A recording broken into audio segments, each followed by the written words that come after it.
Hi folks, I'm Steve Hindy for Showing Animals Respect and Kindness. Those who support Shark know that we've exposed the cruelty of American-style rodeos since 1993, for 30 years, and we continue to stand against that abuse today. That said, Mexican-style rodeos, most specifically steer tailing, at these events has proven to be more cruel and dangerous to animals in a number of ways. In this video, we look at some of the differences between Mexican and American-style rodeos. The first difference is perhaps the most obvious. Steer tailing isn't allowed at American-style rodeos. Just watching steer tailing pretty much explains why. Not only is steer tailing extremely cruel and dangerous to the victims, they are put at risk over and over and over. Steer tailing victims may endure 15 or 20 or more runs in a single performance, whereas a sanctioned American rodeo would tend to use an animal only once per performance. In a Mexican-style rodeo, the plan is to reuse animals to the point that they can hardly get back up. These rodeo supporters clearly care nothing about the well-being of the animals, as rodeo supporter Enrique Vara stated at a Boone County Board meeting on March 16, 2023. They don't worth nothing. They work like $400. Besides the extreme overuse of the steers, these animals face a serious risk of injury. In the case of steer tailing, the question isn't if an animal will be injured, it's just a question of when.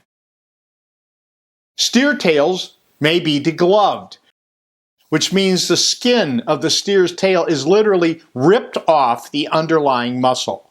As you can imagine, this is very painful and poses a risk of infection. In this scene, you see a steer degloved. The injury is disturbing, but the response of the contestant makes it even worse. This fake cowboy isn't sorry about what happened. On the contrary, he's clearly proud. He holds up the dismembered body part as a trophy and then hands it off to a worker to hold for him. Contestants at American-style rodeos may not care if they injure an animal, but I've never seen someone actually celebrate it. As painful as a degloving is, that's only one of the many risks the steers face. Their horns may be cracked or broken from a violent fall. A horn is part of a steer's skull, so a broken horn is extremely painful. Nonetheless, we've seen steers with broken horns used over and over again the same day. Steers can't run sideways or backwards at full speed any more than humans can. A roughly 600-pound animal purposely forced into an uncontrolled spinning fall is not going to have a smooth landing. Because of the way the steers are purposely crashed, there are broken legs.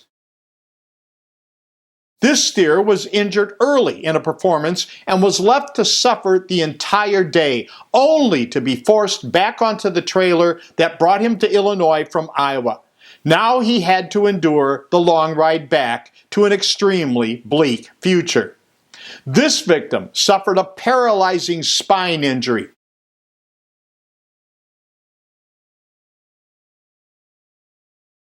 The response of his abusers was to drag him away by his horns.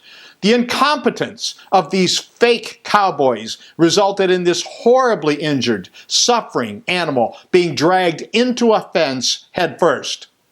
Finally, and this is truly appalling, in the 21st century in the United States of America, steers injured at Mexican-style rodeos do not receive veterinary care. This would be shameful in a third world country, but it is an absolutely outrageous reality in the United States. Illinois, to be more specific, even though veterinary care when needed to prevent suffering is the law of the land in the state of Illinois. Steer tailing supporters are cruel, violent people. Their abuse extends well beyond the mistreatment of steers. These people attack and outright beat their own horses. Even when they know we are recording them, they still do it. It is who and what they are. This horse was viciously beaten for minutes at an event in Boone County, Illinois.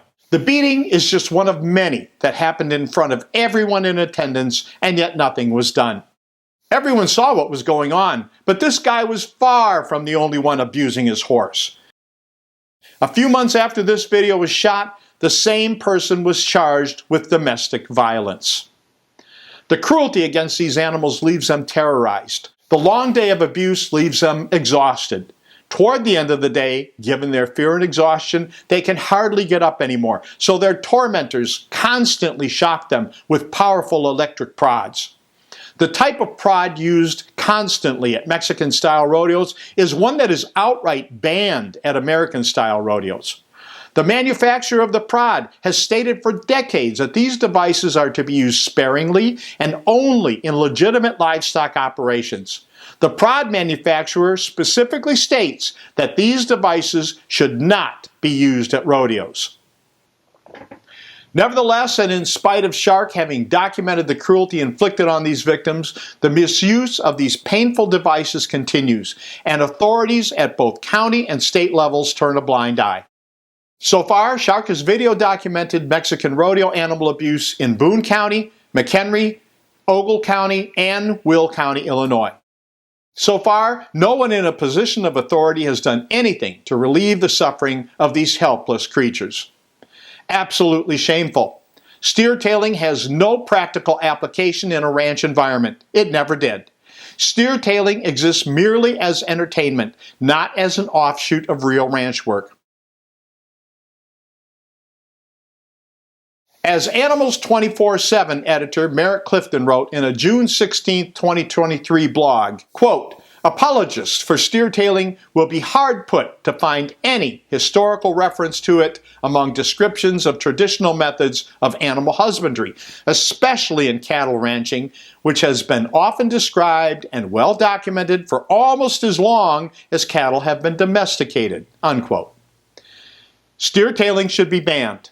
I want to make it clear that while virtually all participants in Mexican-style rodeos are Latinos, they do not represent Latinos generally, any more than a room full of Ku Klux Klan members represents all white people. The people involved in Mexican-style rodeos are certainly animal abusers, and they have thrown racism charges at us in an attempt to deflect attention from their indefensible behavior. This isn't about culture, and it's not about racism. This isn't about tradition. This is about cruelty, and culture and tradition should never be allowed as an excuse for animal abuse. I'm Steve Hindy for Showing Animals Respect and Kindness. Thank you for watching. Please subscribe to our channel to see more of our investigations and learn what you can do to help Shark help animals. Consider sharing our videos so other people can help save lives. If you'd like to support Shark directly, you can follow the donation link in the description section of this video. If you'd like to gain access to exclusive content, consider sponsoring us on Patreon.